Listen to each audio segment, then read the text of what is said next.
Importing products from China to India can be one of the fastest ways to start or scale a business. But for most beginners, the process looks confusing, complicated, and sometimes even risky.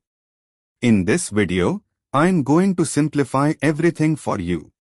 This is the complete guide to shipping goods from China to India, from finding the right suppliers, to understanding documentation, to choosing the best shipping method, to calculating custom duties and port charges, all the way to getting your products safely delivered to your doorstep. By the end of this video, you'll know exactly how to import professionally, confidently, and without expensive mistakes. Let's begin. Let's start with the absolute basics. Importing simply means bringing goods from another country, in this case, China, into India for commercial or business use.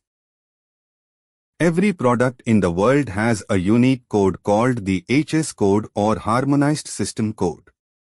This code decides how much tax you'll pay and whether the product is restricted, allowed, or requires certification.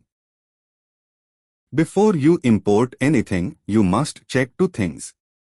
Number 1, the product should not be banned or restricted in India. Number 2, you must have basic documents like a PAN card, GST and an IC, which is the Importer-Exporter Code. If you are thinking, do I need a company to import? The answer is no. Even individuals can import using their individual IEC. Once these basics are clear, you can move to the next step, finding the right supplier. Finding the right supplier is the foundation of your import business. The most popular platforms to find Chinese suppliers are Alibaba1688.com, Global Sources, and Made in China. Alibaba is the easiest for beginners because it has verified suppliers, trade assurance, and English-speaking sellers. 1688 is cheaper, but everything is in Chinese, and most sellers ship only within China. So you usually need an agent. When selecting a supplier, look for signs of authenticity. Importer need to look out for verified badges, number of years in business, high response rate, positive reviews, factory photos, certifications, trade assurance protection.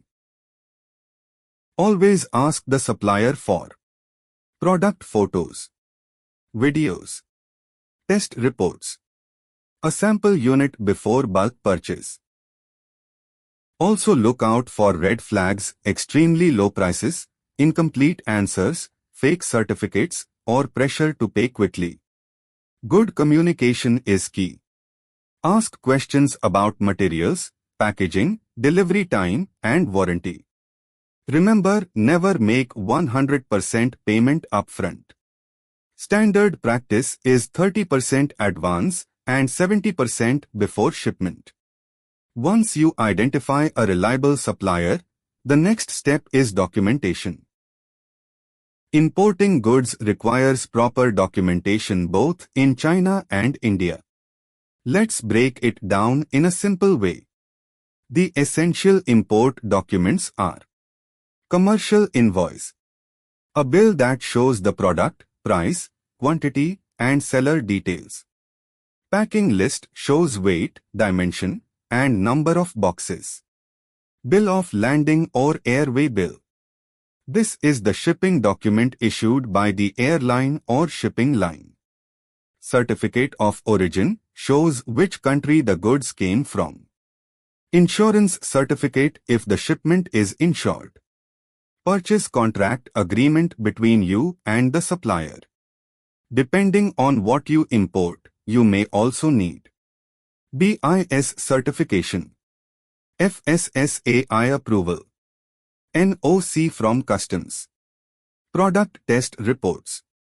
If the supplier fails to give proper documents, your cargo can get stuck at customs.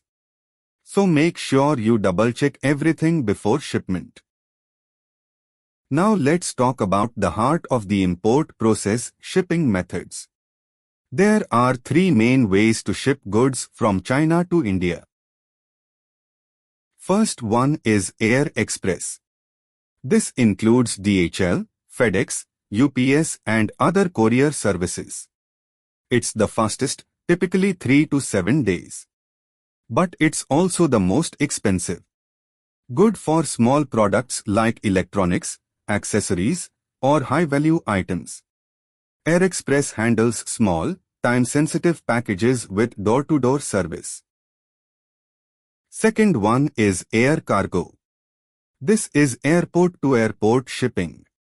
You work with a freight forwarder who helps with customs clearance. Air cargo is for bulk shipping. It's cheaper than express but still faster than sea shipping. Third one is sea shipping. This is the most common method for large shipments. You can ship under LCL, which is less than a container load, or FCL, which is a full container. Sea freight is slow, usually 20 to 35 days, but much cheaper. There are also alternative routes like rail cargo and sea plus air combined shipments. But these are used in limited cases. Choosing the right shipping method depends on your product size, weight, urgency, and budget.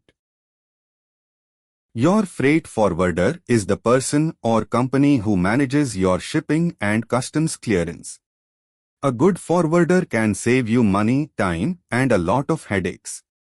When choosing a forwarder, check their experience in India shipments, whether they provide door-to-door delivery, if they handle customs clearance, transparent pricing, live tracking options, good reviews and reliability.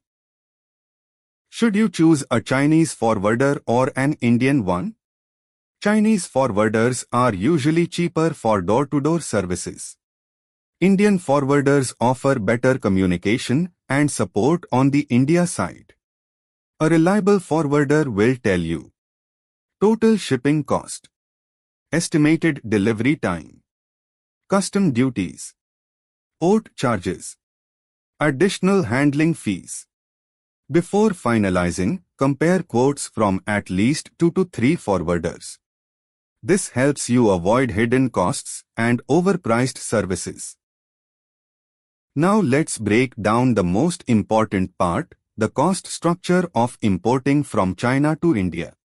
Every shipment has 4 types of charges. First one is China side charges. These include factory to port transportation, export declaration fee, packaging and loading charges, China documentation fee, and these are usually included in freight forwarder quotes. Second one is freight charges. This is the cost of transporting goods from China to India. For sea shipping, freight is normally charged per CBM, that is cubic meter. For air cargo, freight is charged per kilogram. There may also be fuel surcharges and handling fees. Third one is charges on Indian side. These include custom duty, IGST, social welfare surcharge, port or airport handling charges, CFS charges, inspection charges, and documentation fees. Many beginners underestimate these charges and end up shocked when the bill arrives. So always calculate your full landed cost before ordering. Fourth one is delivery charges. Once customs clears your shipment, you'll pay local transportation, last mile delivery, any storage or demurrage fees if cargo was delayed. Knowing all these charges helps you understand your true cost per unit. When your shipment reaches India, whether by air or sea, it must go through customs. Here is the complete process.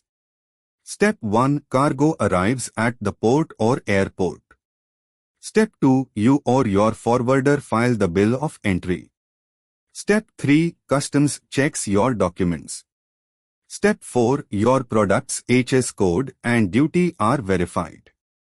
Step 5. If required, Customs conducts a physical inspection. Step 6. You pay the applicable customs duties. Step 7. Customs releases the shipment.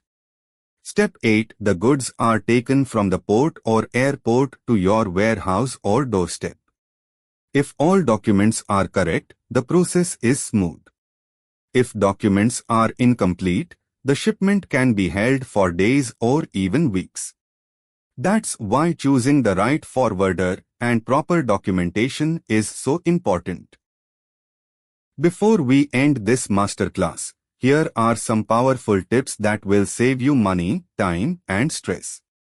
Tip number 1. Never make full payment in advance. Stick to 30% before production and 70% after inspection. Tip number 2. Always order a sample before the bulk order. This avoids receiving low-quality products. Tip number 3. Calculate your full customs duty using the HS code before placing an order. Tip number 4. Avoid restricted or highly regulated items unless you fully understand the compliance requirements. Tip number 5. Always track your shipment and stay in touch with your freight forwarder. Tip number 6. Insure your shipment if its value is high. Insurance is cheap but can save you from huge losses. Tip number 7. Maintain clear communication with your supplier. Good communication prevents misunderstandings. And tip number 8. Never rush. Slow, careful decisions lead to successful importing. And that brings us to the end of this complete guide to shipping and importing goods from China to India. If you found this guide valuable, make sure to like the video, subscribe to the channel, and comment below with any questions you have. Thank you for watching, and I'll see you in the next video.